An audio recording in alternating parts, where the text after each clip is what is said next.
परसों शाम को कार्यक्रम बना सेलाना का, तो इतने कम समय में आप सबको अभी 1 घंटे पहले हमने खबर की और आप आए इसके लिए भी साधुवाद।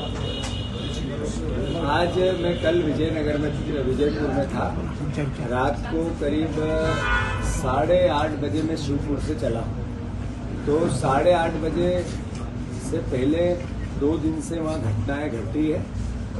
पूरा प्रशासन, कलेक्टर और एसपी दोनों उपचुनाव में भारतीय जनता पार्टी के कार्यकर्ता के रूप में काम कर रहे हैं और इसकी शिकायत हमने भारत निर्वाचन आयोग और राज्य निर्वाचन आयोग को 3 बार की, लिखित में की। मैंने खुद ने मेरे लेटर पैड पे भी की, पर निर्वाचन आयोग ने संज्ञान में नहीं लेना। एक तरह से दुख का कारण है और मैं समझता हूँ हमें निराशा है। और हमने जो बातें संदेह व्यक्त किया था वो सब हो रही है। तो मैं मानता हूँ ऐसे में कि निर्वाचन आयोग की निष्पक्षता, जैसा हम बार बार बात करते हैं, सवालों के घेरे में रहती है और इन्हीं कारणों से रहती है। निर्वाचन आयोग ने लिखित में कहा कि डीएम को हम नहीं हटाएंगे। मैंने उनको लिखित में कहा कि बीजेपी के लोग प्रशासन का दुरुपयोग कर रहे हैं और आदिवासी वोट नहीं डले, इसके लिए प्रशासन प्रयास कर रहा है। तो ये बात भी धीरे धीरे सिद्ध हुई।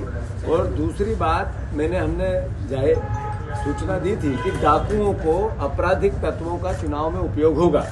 आज 11 जगह गोलियां चली है, 11 गांव में विजयपुर में गोलियां चली है। ये मैसेज क्या है?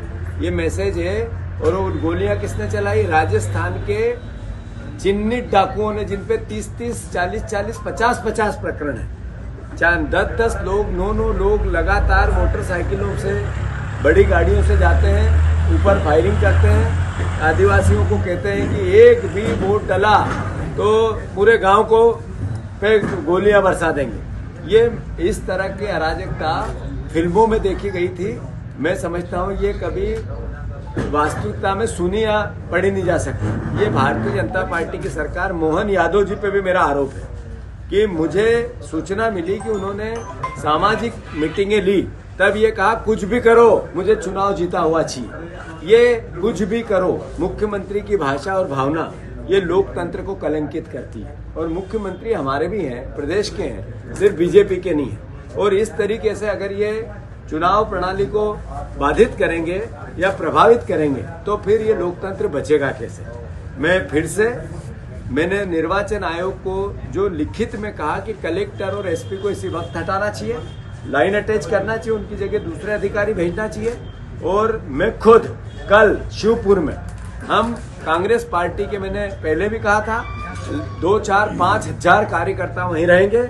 अगर प्रशासन अपना काम नहीं कर पाएगा तो फिर कांग्रेस पार्टी को लोकतंत्र बचाना पड़ेगा। ये हमारा दायित्व भी है और धर्म भी है। ये सब बातों के बाद भी हम विजयपुर 50,000 वोट से जीतेंगे। ये डाकुओं का उपयोग भारतीय जनता पार्टी करने लगी, डकैतों का चुनाव में, प्रशासन का करती थी, पैसे का करती थी, हर तरह का दुरुपयोग की बात भारतीय जनता पार्टी के चरित्र में आ गई। पर डाकुओं का उपयोग करना, अपराधियों का उपयोग करना और सरेआम करना, मैंने ट्विटर पे पूरे अपराध डाले हैं उनके, आप सब उनको भी चिन्हित करना जो लोग पकड़ा गए। तो मैं फिर से निर्वाचन आयोग इसी वक्त डीएम को और एसपी को लाइन अटैच करे, वहां से हटाए और नई व्यवस्था वहां बनाए। विजयपुर में एक तरह से जंगल राज का, चुनाव प्रणाली का जितना हनन हो सकता है, 11 गांवों में गोली चलाना, पकड़ा जाना और करीब 5 लोगों को गोली लगना।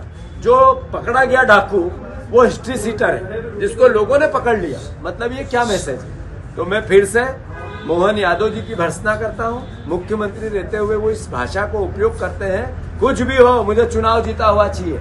मतलब क्या मैसेज था कि डाकू भी भेजूं तो पुलिस प्रशासन उसको नजरअंदाज करे, और वही हुआ।